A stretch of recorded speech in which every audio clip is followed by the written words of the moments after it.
അമ്മ ഞങ്ങള് ഇറങ്ങണ്ടാ. ആ ശരി മോനെ, അങ്ങനെ ആവട്ടെ. അമ്മായപ്പനോട് പറഞ്ഞില്ല? അതൊന്നും കുഴപ്പമില്ല, അച്ഛനോട് ഞമ്മ പറഞ്ഞോളാം. മക്കളിറങ്ങിക്കോ. അതെല്ലേ.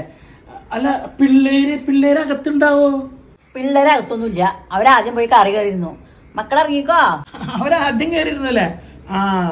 അല്ല, അവള് കയറിണ്ടാവില്ല. അവള് ചിലപ്പോ ബാത്റൂമിലാ അല്ലെങ്കിൽ ഡ്രസ്സ് മാറങ്ങനെ ആയിരിക്കും. ഞാൻ അവളെ വിളിച്ചിട്ട് വരാട്ടാ. എന്നെ കൊണ്ട് വലിയ പാടായല്ലോ. അവളല്ലേ ഫ്രണ്ട് സീറ്റിൽ കയറിയിരിക്കണേ. അപ്പൊ അവള് ആദ്യം കയറിയില്ലേ? അന്നൊരു ഞാനേ അളിയനോട് പറഞ്ഞില്ല. ഇനി ഞാൻ പോയത് അവളോട് പറഞ്ഞില്ല, അവന് ഭയങ്കര വിഷമവും. ഞാൻ അളിയനോടൊന്ന് പറഞ്ഞിട്ട് വരാം. നിന്റെ കയ്യിൽ ഫോണല്ലേ ഇരിക്കണേ, അവരോട് വിളിച്ചു പറഞ്ഞാ പോരെ? അത് മതിയല്ലേ? അപ്പൊ എന്നാ ഞങ്ങള് ഇറങ്ങട്ടെ. ഒന്ന് ഇറങ്ങി പോടാ. നീ പോണില്ലേ? അല്ല, പോണ്ട്. ഒന്നും കിട്ടിയില്ല. കിട്ടിയില്ലാന്നാ? എന്ത് കിട്ടിയില്ലാന്ന്?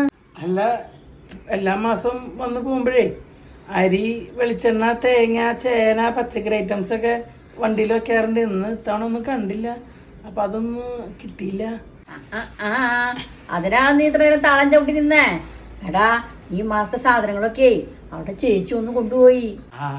ചേച്ചി അന്ന് കൊണ്ടായില്ലേ? അടിപൊളി.